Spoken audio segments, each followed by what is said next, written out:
मैं हूं अंकित अवस्थी और आप हैं मेरे साथ इस समय दुनिया की सबसे बड़ी खबर में से एक कि इस समय ईरान के सुप्रीम लीडर अल खमनेई की मौत हो चुकी है और इन्हें मारने की जिम्मेदारी इजराइल और अमेरिका ने ली है। ईरान के सुप्रीम लीडर खमनेई, जिसको अमेरिका अपना सबसे बड़ा दुश्मन मानता था, इजराइल जिन्हें मिडिल ईस्ट में होने का सबसे बड़ा खतरा मानता था, उन्हें इन लोगों ने खत्म कर दिया है। यह जानकारी अब पब्लिक हो चुकी है। ईरान खुद इस जानकारी को पब्लिक कर चुका है। ये तमाम जानकारियां हेडलाइन हैं और दुनिया में इस समय सबसे बड़ी ट्रेंडिंग खबर है कि ईरान के supreme leader Khamenei Ali Ayatollah Ali Khamenei has been killed, और इस प्रकार से यह खबर हेडलाइन बनती है। ट्रंप का यह मैसेज खमनेई इज डेड सुर्खियां बना हुआ है।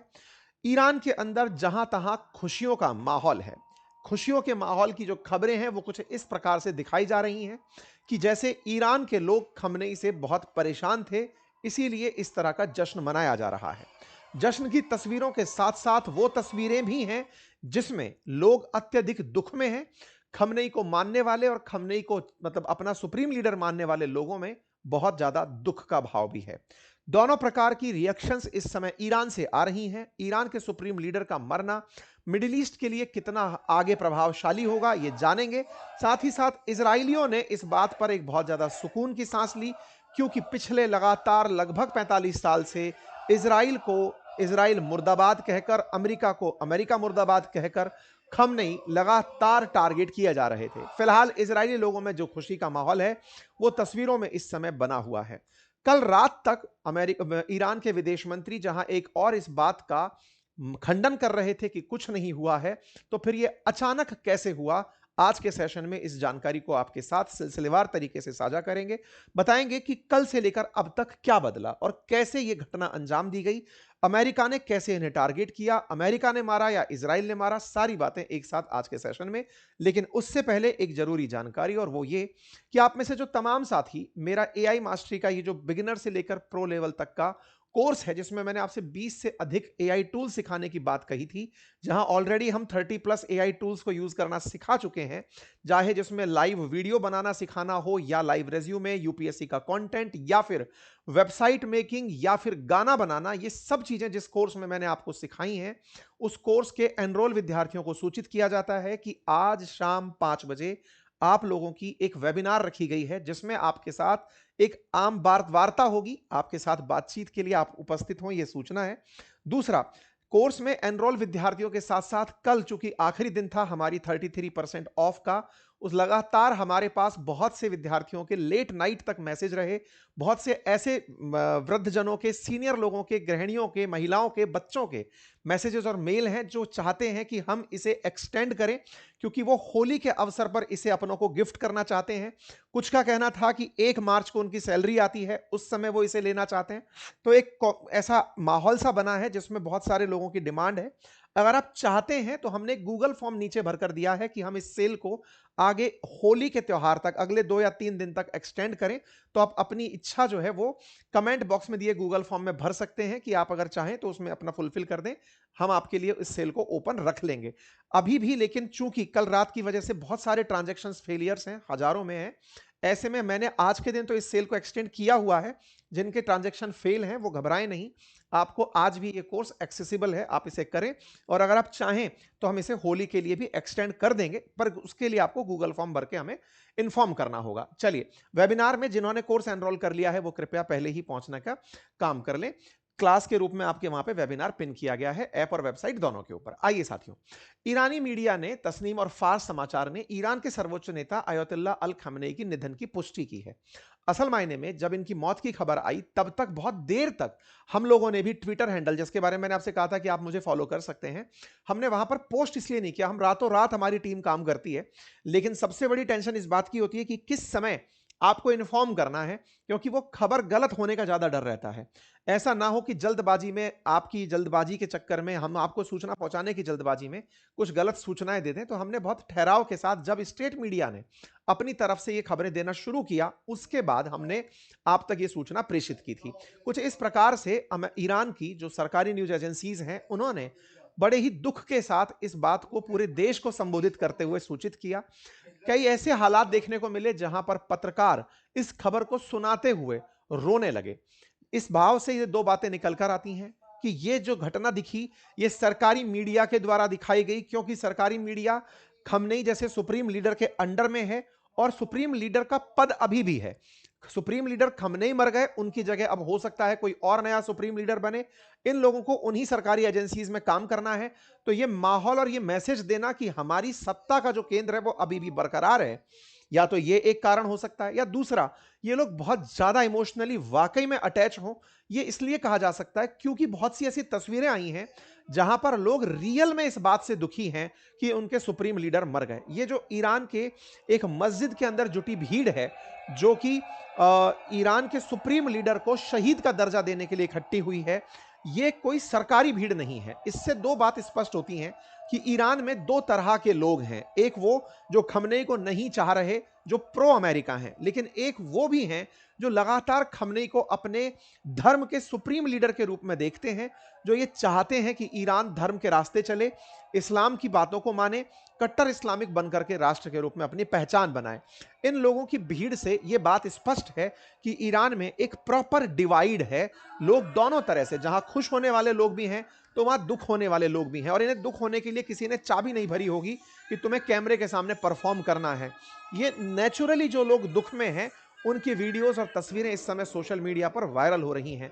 यहां पर ये लोग सरकारी लोग नहीं हैं, मस्जिदों में जुट जुट करके अगर ये अपने लीडर के प्रति शोक व्यक्त कर रहे हैं, तो ये दर्शाता है कि खमनेई एक लोकप्रिय नेता थे, और उन लोकप्रिय नेता का ही कारण था कि अमेरिका उन पर कार्रवाई करने से डरता रहा। अभी भी अमेरिका को इससे संतुष्टि नहीं मिलेगी। कारण यह है कि अभी खमनेई मरे हैं, खमनेई के विचार नहीं। ऐसे में खमनेई के ही विचारों से प्रेरित लोग अमेरिका के लिए उतनी ही बड़ी थ्रेट बनकर रहेंगे, भले ही उन्हें कोई चेहरा ना मिले। ये कोई आतंकवादी नहीं थे। मतलब आतंकवादी के रूप में आपने किसी, जैसे एक ड्रग स्मगलर को मार दिया तो उसका पूरा पूरा गेम खत्म हो गया, यहां वैसा नहीं था। वो एक लीडर थे, तो लीडर के प्रति लोकप्रियता थी। भारत के अंदर जो ईरान की एम्बेसी है, उसने अपना झंडा आधा झुका दिया है। इंटरनेशनली ईरान अपने अपना लीडर मानता था। ऐसे में अगर एक लीडर की मौत होती है और उसकी लोकप्रियता इस लेवल की कि लोग इतने दुख में पीड़ित हैं, ये बहुत सारे संदेश देती है कि इसका रिटेलिएटरी एक्शन हो सकता है कि आज एक चेहरे के रूप में ना हो, लेकिन भविष्य में हो सकता है कि यह कोई और रूप धारण कर ले। वेनेजुएला में मादुरो के लिए इस तरह का दुख नहीं देखा गया था। यह अपने आप में बड़ा कंपैरेटिव है कि सीरिया में बशर अल असद के लिए इतना बड़ा दुख नहीं देखा गया। मादुरो हटने पर कोई भी वेनेजुएला के अंदर प्रतिक्रिया नहीं हुई, लोग खुशी से नाचने लगे, बाजार दौड़ने लगे। खमनेई के लिए जो सीन अभी भी दिख रहा है वो ये है कि भले ही आपने खमनेई मारे हों, उनको चाहने वाले, उनके विचारक आज भी उनके पीछे खड़े हैं। ऐसे में इन्हें ईरान के सुप्रीम लीडर को शहीद का दर्जा देकर वहां पर एक लगभग 40 दिन का अवकाश घोषित किया गया है, राष्ट्रीय शोक घोषित किया गया है। तमाम प्रकार की चीजें यहां पर अनाउंस हुई हैं। तो खमनेई के हैंडल से कुरान की आयतों के साथ उन्हें शहीद का दर्जा देते हुए और धर्म के नाम पर शहीद होते हुए व्यक्ति बताया गया। प्रॉपर तरीके से यह बात निकल कर आती है। अब सवाल आता है कि पहले तो ये खमनेई इतने बड़े कैसे बने, हालांकि कई बार हमने इस पर सेशन किया, लेकिन एक ब्रीफ इंट्रो जान लेंगे। और दूसरा, इसके साथ साथ हम ये भी जानेंगे कि ये पूरी घटना कैसे हुई। देखिए, ब्रीफ जानकारी सिर्फ इतनी है कि जो खमनेई है ना, ये पहले वाले ईरान में, पहले वाला ईरान मतलब जब 1979 में इन्होंने सत्ता में पार्टिसिपेट किया, उससे पहले वाले ईरान में बहुत ज्यादा प्रो अमेरिकन फीचर हुआ करते थे। यानी कि लोग पूरी तरह से अमेरिका प्रेमी, यहाँ के जो पहलवी जो शासन हुआ करता था, वो पूरी तरह से, जिनके रजा पहलवी आज भी अमेरिका बैठ करके वहां से भाषण दे रहे हैं, वो पूरी तरह से अमेरिका के खिलाफ, अमेरिका के साथ हुआ करते थे। अमेरिका के कारण पर्शियन जो कल्चर है वो बहुत ज्यादा चर्चा का विषय होता था। लोग यहाँ के फैशन को बहुत प्रमोट माना, मतलब बहुत लेवल का माना करते थे। लेबनान का बैरूत और ये दोनों कल्चरल सिटी के रूप में फेमस थे। ईरान बहुत फेमस था, तेहरान बहुत फेमस था कि यहाँ पर लोग बहुत मॉडर्न ख्यालातों के हैं। लेकिन इन्होंने जब सत्ता संभाली तो अमेरिका के खिलाफ और धर्म के साथ चलते हुए कि नहीं, हमें ईरान को इस्लाम की राह पर चलाना है। ये शिया मुसलमान थे, तो शियाओं के लिए जो भी नियम हैं हम उनको ध्यान में रखते हुए ईरान को आगे लेते हुए चलेंगे। 1979 में ये ईरान के अंदर इस्लामिक क्रांति लाते हैं और नई इस्लामिक सरकार बना देते हैं। ये इनके कुछ उस समय की तस्वीरें हैं जब ये यंग हुआ करते थे, प्रोटेस्ट्स के दौरान खुद एक मौलवी परिवार में पैदा हुए थे और मौलवी की तरह ही खुद को रखते थे और अपने आप को बिल्कुल वैसे ही लीडर के रूप में इन्होंने पेश भी किया हुआ था। 1981 में इनके खिलाफ एक बम साजिश भी हुई जिसमें ये बच निकले थे। फिर धीरे धीरे सत्ता परिवर्तन होते गए, पहले राष्ट्रपति बने और फिर ये सुप्रीम लीडर तक पहुंच गए। कभी डिटेल में इनके ऊपर और सेशन करेंगे, फिलहाल के लिए इस खबर को आप इस तरह से चलते चलें कि अब राष्ट्रपति इनके सामने बहुत छोटा व्यक्ति हुआ करता था। अब ये सुप्रीम लीडर थे, अर्थात चुनावों में राष्ट्रपति बदलते थे, लेकिन ईरान की पहचान ईरान देश के सुप्रीम लीडर के रूप में इन्हीं की होती थी। पिछले साल, अभी ये 87 वर्ष के थे, 86 वर्ष पूरा कर रहे थे, ऐसे में पिछले साल इनकी तबीयत खराब होने पर इन्होंने गुप्त रूप से अपनी संविधान सभा को बुलाकर 60 लोगों के साथ मिलकर अपना उत्तराधिकारी पहले ही डिसाइड कर लिया था और डिसाइड करके उसका नाम अनाउंस नहीं किया था ताकि कोई अनरेस्ट पैदा ना हो। ऐसे में इनकी मौत के बाद दूसरा उत्तराधिकारी पहले से बना हुआ है, जिसमें बहुत ज्यादा संभावनाएं इनके बेटे की है, जिसे उत्तराधिकारी के रूप में सर्वसम्मति से स्वीकार किया गया था। देखना होगा कि आगे क्या होता है, लेकिन हां, इन्होंने सुप्रीम लीडर पद को ईरान में सरकारों से ऊपर स्थापित कर दिया था। अमेरिका इसी वजह से ईरान को डेमोक्रेटिक नहीं मानता था। ईरान में एक सुप्रीम लीडर है लेकिन वो हटेगा नहीं। ये बिल्कुल वैसे है जैसे ब्रिटेन के अंदर एक राजा है, राजा के साथ में प्रधानमंत्री काम करता है। जैसे ब्रिटेन के अंदर कॉन्स्टिट्यूशनल मोनार्क है, ऐसे ईरान के अंदर सुप्रीम लीडर के साथ में सरकार है। तो ईरान ने अपने लिए सुप्रीम लीडर को एज ए राजा बनाकर रखा कि यही हमारा सब डिसाइड करेंगे। बाकी जितने मिडिल ईस्ट के कंट्रीज हैं उन सब में पहले से ही राजशाही चलती है। सुप्रीम लीडर का जो कंसेप्ट है वो ईरान में था, जो कि धर्म का रक्षक और धर्म का मानने वाला व्यक्ति था। तो ईरान के इन्हीं सुप्रीम लीडर की अब मौत जो हुई है उसके बारे में जानकारी बताते हैं। कल मैंने आपको जब अंकित इंस्पायर इंडिया पर यह जानकारी दी थी, उस समय ईरान पर अमेरिकी हमले शुरू हुए हैं, यह जानकारी मैंने आपको दी थी और यह बताया था कि मिडिल ईस्ट में ईरान की जवाबी कार्रवाइयां शुरू हो चुकी हैं। ये दोनों खेला कर रहे थे, नेतन्याहू और ट्रंप दोनों मिलकर के लगातार हमले कर रहे थे। इजराइल ईरान पर लगातार बहुत से शहरों पर एयर स्ट्राइक किया जा रहा था। बदले में ईरान इजराइल के ऊपर मिसाइलें दाग रहा था, लेकिन एज एक्सपेक्टेड ईरान ने अपनी जो मिसाइलें चलाई वो मिडिल ईस्ट में अमेरिकी ठिकाने और अमेरिका के जो सिंपैथाइजर्स हैं उन देशों पर मिसाइलें चलाई। हमने कल आपको यह जानकारी दी थी, बहरेन पर हमले की जानकारी दी थी। रात होते होते दुबई में हमलों की सूचनाएं आने लगी। दुबई के अंदर बुर्ज खलीफा के पास एक ड्रोन गिरने की खबर आई, फेयरमाउंट होटल के पास बम धमाके की खबर निकल कर आई, बहुत सारी जगह पर इस जॉर्डन में हमलों की खबर निकल कर आई, कतर में इंटरनेशनल एयरपोर्ट पर मिसाइल हमला हुआ। ऐसी तमाम तस्वीरें सोशल मीडिया पर चलने लगी जो कि यह दिखा रही थी कि ईरान ने अमेरिका से बदला लेने के लिए अपने ही गल्फ के अंदर बसे हुए जो मिडिल ईस्ट कंट्री थे उन्हें एक एक करके टारगेट करना शुरू कर दिया था। और इसी टारगेट के चलते मिडिल ईस्ट के देश धीरे धीरे इस माहौल में चले गए थे कि अब इन्हें खत्म कर दिया जाना चाहिए। ये वही मिडिल ईस्ट के देश हैं जो अमेरिका को लगातार कई बार से मना कर रहे थे कि सर हमला मत करिएगा। अब जब खुद पर हमला होता हुआ देखा तब ये सब लोग उल्टे कर गए। बहरेन पर हमला होते हुए तस्वीरें निकली, कुवैत एयरपोर्ट पर निकली, Abu Dhabi, Bahrain, Qatar, Saudi Arabia, सब जगह मिसाइल हमले दिखाई दिए। दुबई की मशहूर इमारत जो बुर्ज खलीफा है उसके पास भी धमाके ड्रोन की खबर सुनने में आई। इसी प्रकार से यहां पर आप देखें तो एक लग्जरी होटल फेयरमाउंट है, उसके पास भी हमलों की खबर निकल कर आई। बुर्ज खलीफा को खाली करा लिया गया, बत्तियां बुझा दी गई। इस प्रकार से दुबई के अंदर, जो मैं पहले भी आपसे कह रहा था कि आने वाले समय में ईरान कुछ और नहीं करेगा, वो दुबई को टारगेट करेगा, क्योंकि वो वर्ल्ड की अब इकोनॉमिक कैपिटल बनता चला जा रहा है। लोगों के अंदर एक भय का माहौल पैदा कर देगा, जिससे दुबई जब हारने लगेगा, पीछे हटने लगेगा, तो अमेरिका खुद युद्ध से पीछे हट जाएगा। वो सारे बात जो आप और हम लंबे समय से कर रहे थे वो यहां पर होती हुई दिखाई दी। हमने कई बार आपसे कहा था कि ईरान को पता है कि उसे किसे मारना है, वो अमेरिका को नहीं, अमेरिका के चाहने वालों को मारेगा, तो अमेरिका खुद पीछे हटेगा। वही सब हुआ और उसने सब जगह पर हमले गलती से करने शुरू किए। इन सभी के बीच में सऊदी के जो क्राउन प्रिंस हैं वो यूएई के राजा से बात करते हैं, राष्ट्राध्यक्ष से बात करते हैं कि भैया अब ये तो बहुत हो रहा है, हमने बोल दिया कि हम अपने एयरबेस का इस्तेमाल नहीं होने देंगे तुम पर हमले में, फिर भी हम पर हमला कर रहे हैं। मिडिल ईस्ट देशों ने ईरान से यह बात की थी कि देखिए जब आप पर कोई कार्रवाई होगी तो हम अपने एयर बेसिस को यूज नहीं होने देंगे आप पर हमले में, यह हम आश्वस्त करते हैं। इसी के चलते अमेरिका इजराइल से हमले कर रहा है, पर्शियन गल्फ से हमले कर रहा है। इन मिडिल ईस्ट देशों से उसने एक भी फाइट नहीं चलाई अब तक प्राप्त जानकारी के अनुसार, ठीक है। ऐसे में जब इन देशों को बचा दिया तो इन देशों ने कहा यार हमने कुछ खाया पिया नहीं फिर भी ग्लास तोड़ दिया हमारा, ये क्या मतलब है। ऐसे में इनका आपसी एक संवाद स्थापित होता है और ये लगातार बातचीत करते हैं अमेरिका के साथ। टाइमलाइन निकल कर आती है कि इन हमलों में इन सबके बीच जो पैनिक क्रिएट हुआ, बस उसी पैनिक ने अमेरिका को मोटिवेशन दिया, इजराइल को गो अहेड का ऑर्डर दिया कि चलो मार दो। इजराइल, मैं अक्सर कहता हूं कि वो एक एक्सटेंडेड अमेरिका है, वो फैसले करता है कि किसके साथ क्या करना है। इधर ईरान के फॉरेन मिनिस्टर शाम तक कहते रहे कोई किसी को नुकसान नहीं हुआ है, सब सुरक्षित है, जब तक शाम को खबर आने लगी थी कि ईरान के रक्षा मंत्री मारे जा चुके हैं। लेकिन इनके विदेश मंत्री आकर के टीवी इंटरव्यूज में कह रहे थे कि एक दो टॉप लीडर्स के मारे जाने से कोई आंदोलन खत्म नहीं हो जाएगा, युद्ध खत्म नहीं हो जाएगा। लेकिन रात होती गई, नेतन्याहू का सक्रिय मोड सामने आता गया।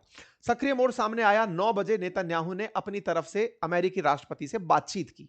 बोले सर अब लोकेशन लॉक है, बताओ क्या करना है। देखिए यहां पर एक बड़ी बात थी, अमेरिका इजराइल के थ्रू हमले तो जरूर करवा रहा था, लेकिन अमेरिका मिडिल ईस्ट के देशों से लगातार पहले सहमति ले रहा था कि अगर आप कहो तो हमले करेंगे। और अभी वाशिंगटन पोस्ट की रिपोर्ट कह रही है कि सऊदी क्राउन प्रिंस ने उन्हें, ये वाशिंगटन पोस्ट की रिपोर्ट है, कि ट्रंप को कहा कि मार दो, क्योंकि उन्हें जब खुद पर आती दिखी, अमेरिका की हमेशा से यह आदत रही है।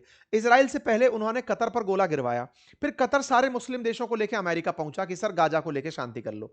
इनका तरीका होता है, एक से थप्पड़ मरवाते हैं, दूसरे से प्यार करवाते हैं।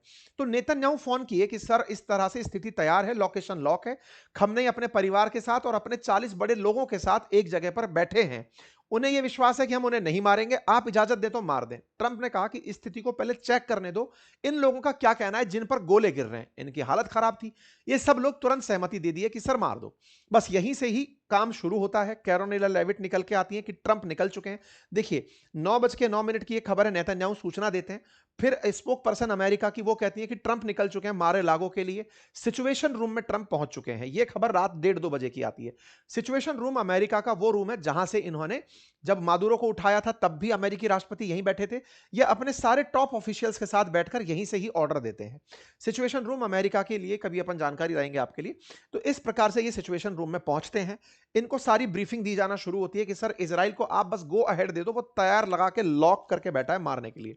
ठीक है, इधर जेडी वेंस तमाम प्रकार के सेक्रेटरी से बात करते हैं कि भाई ले लें एक्शन, क्योंकि ये किसी आतंकवादी को मारना नहीं था, मैं बार बार बोल रहा हूं, ये किसी देश के सुप्रीम लीडर को मारना था। पहले मादुरो को उठाया गया था, ऑप्शन उठाने का होता तो उठा लिया जाता, एक्शन ये लेना कि उसके बाद क्या होगा। जो मैं बार बार बोल रहा हूं कि खमनेई को चाहने वाले भी अभी बहुत हैं, ऐसे में बाद का क्या होगा यही आज अमेरिका की और इजराइल की चिंता है। भले ही उन्होंने खमनेई को खत्म कर दिया हो, लेकिन उसके विचार अभी भी जिंदा हैं, ये चिंता है। इस बात के लिए सिचुएशन रूम में ये लोग बैठते हैं। नेतन्याहू को जब ऑर्डर मिल जाता है, रात 2:16 पर ये पूरी तरह से सामने आते हैं और कहते हैं कि साहब हमने और अमेरिका ने मिलकर एक जॉइंट ऑपरेशन चलाया और खेला कर दिया। ये रहे नेतन्याहू साहब, रात 2:30 बजे आते हैं, फुल ऊर्जा के साथ आकर के पूरे दुनिया को संबोधित कर देते हैं, सबसे पहले इजराइल को, कि हमारा सबसे बड़ा दुश्मन मारा गया। इजराइल ही ये सारे काम कर रहा था। लगातार प्राइम मिनिस्टर ऑफ इजराइल की तरफ से 2:15 से 2:30 बजे के बीच में बहुत सारे ट्वीट्स आते हैं, दुनिया को सूचना दे दी जाती है।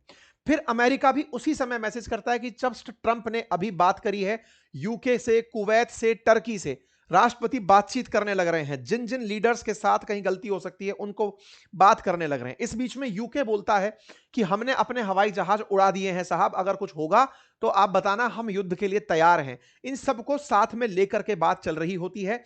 फिर रात 3:15 बजे ट्रंप अनाउंस करते हैं कि खमनेई मारा गया। ये पूरा खेला जो हुआ, ये नेतन्याहू के द्वारा किए गए फोन से हुआ। नेतन्याहू ने मरवाया और मरवा करके ट्रंप को सूचित किया कि लीजिए सर कर दिया है काम, अब आप जनता को बता दो। ट्रंप बाहर आते हैं और कहते हैं कि सुप्रीम लीडर को मारा जा चुका है। ये कैरोलिना लेविट का वो है, हेडलाइन बनती है और तस्वीरें बाहर आती हैं कि खमनेई के घर का ये हाल हुआ, जो पहले इस तरह का था उसको उड़ा करके इस तरह राख कर दिया है। सूचनाओं को इस तरह से प्रेषित किया जाता है कि साहब 30 बम हमने एक साथ मौके पर गिराए और वहां पर 40 ईरानी अधिकारी मौजूद थे, जिसमें इनके खमनेई के बेटी, दामाद, बेटी, नाती, पोते सब शामिल थे। एक साथ सबको साथ खत्म कर दिया है। ट्रंप ने ईरान पर हमला सऊदी अरब कर कहने पर किया, ऐसा वाशिंगटन पोस्ट ने रिपोर्ट भी कर दिया। फिर इनके रक्षा मंत्री बाहर आते हैं और वो पूरे देश को बताते हैं कि हमने बहुत बड़ी जीत हासिल कर ली है। यूएस का सेंटकॉम आता है बाहर निकल के कि हमारा कोई नुकसान नहीं हुआ है, हमारे को फर्जी दावे किए जा रहे हैं, हमने बढ़िया से अपने काम को अंजाम दिया है। तस्वीरें जारी करके सेंटकॉम बताता है कि हम पूरी तरह से हमले करने गए थे और हमने बढ़िया से हमले किए हैं। ठीक है साहब। साथ ही साथ सेंटकॉम अपने विज्ञापन में भी पीछे नहीं हटता। जो सेंट्रल कमांड है यूएस का, वो कहता है कि हमने भी ईरान वालों की तरह जो वन वे ड्रोन है इनके पास हमले करने के लिए, वैसे ड्रोन का इस्तेमाल किया और हमने ड्रोन्स खूब चलाए हैं। कुल मिलाकर इन्होंने अपने विज्ञापन में अपनी ताकत भी बता दी। दुनिया के सामने सारी चीजें निकल कर आती हैं। यूके साथ में आ जाता है, कहता है कि साहब हम तैयार हैं, सब चिंता बिना रहो, हम आपके साथ युद्ध करने के लिए तैयार हैं। तो इस प्रकार से सारी चीजें होती हैं। ट्रंप से जब पूछा गया कि सर अगला लीडर कौन होगा, क्योंकि अब ईरान के लिए बड़ा संकट यह है ना कि आगे ईरान का क्या होगा। लिबरल्स जो जनता ट्रंप को चाहती है वो अपना नेता चुनेगी, या फिर वो लोग जो कट्टरपंथी हैं वो अपना नेता चुनेंगे। क्या अब यहां पर संघर्ष की स्थिति उत्पन्न होगी या सब कुछ सही हो जाएगा? क्या युद्ध स्थिति खत्म हो जाएगी? क्या पर्शियन गल्फ में शांति हो जाएगी? तमाम प्रश्न अभी जिंदा हैं। ट्रंप से पूछा गया तो उन्होंने कहा कि मेरे पास अगला लीडर तैयार है बनाने के लिए। लोग कयास लगा रहे हैं रजा पहलवी पर, हो सकता है ट्रंप अभी उस पर दाव ना खेलें, वो अपनी तरफ से वहीं पे किसी आदमी को उठाएं, और विशेष रूप से हो सकता है किसी महिला को उठाएं और उठा करके उसको लीडर बना दें कि तुम लीडर बनो, ताकि वो एक बड़ा सिंबॉलिक चेंज दिखाई दे। ठीक है साहब। ट्रंप अब इसके बाद बोल रहे हैं कि अब ईरान से समझौता करना आसान होगा। यह तर्क इसलिए दिया जा रहा है क्योंकि ईरान के अंदर खमनेई ही थे जो अमेरिका को ईरान के साथ समझौता नहीं करने दे रहे थे। हमने अपनी सबसे बड़ी बाधा को हटा दिया है। कुल मिलाकर जैसे ये खबरें बाहर आती हैं, इसके बाद रात पर लगातार कतर के अंदर ये सब चीजें चलती रहती हैं। कतर ने सब तरह से मना किया और ये सारी चीजें निकल कर आई। अब बड़ा सवाल जो यहां से बच के रह गया है वो ये कि क्या अब सब सही हो गया है? खमनेई के मरने के बाद ये रास्ते खुल जाएंगे? क्या फ्लाइट उड़ने लग जाएंगी? या क्या आगे होगा? क्या ईरान रिटेलिएशन में न्यूक्लियर बॉम्ब चला देगा? अगर बना लिया है तो वो क्या वो करेगा? या जो भी बातें हैं अब वो यहां से आगे कयासों में हैं। उनके लिए लगातार मैं आपको अपडेट करता रहूंगा। आप इस चैनल को कृपया करके सब्सक्राइब कर लें। सब्सक्राइब में कोई खर्चा नहीं आता, आप तक सूचनाएं तुरंत पहुंच जाती हैं। आप चैनल को सब्सक्राइब कर लीजिए, ठीक है साहब। इसके साथ साथ खमनेई की मौत के बाद अब उनके बेटे के नाम के ऊपर बात की जा रही है। मुज्तबा खमनेई नाम है, जिन्हें 2024 में ही उत्तराधिकारी डिक्लेयर कर दिया गया था। हो सकता है कि उन्हें अब यहां का सुप्रीम लीडर बनाया जाए। तमाम भारतीय जो मिडिल ईस्ट में है बड़े चिंतित हैं और इसके लिए भारत सरकार लगातार सभी देशों के साथ संपर्क में है और अपने लोगों के साथ उनकी खुशामदीद की बात कर रही है।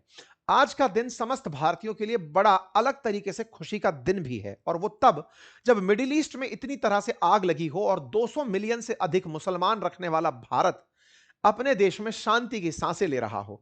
आज बहुत से ऐसे सोशल मीडिया पर मैसेजेस सर्कुलेट हो रहे हैं कि जहां गल्फ कंट्रीज कंप्लीट, अगर मिडिल ईस्ट के अंदर जीसीसी कंट्रीज को मिला लिया जाए, सऊदी, कुवैत, बहरीन, यूएई, इन सबको मिला लिया जाए, तो मुश्किल से 6 करोड़ लोग रहते हैं और भारत में 20 से 25 करोड़ मुसलमान रहते हैं। इसके बावजूद भारत में किसी प्रकार की कोई अस्थिरता नहीं। भारत किसी प्रकार से ना ईरान के निशाने पर ना अमेरिका के निशाने पर बैठा।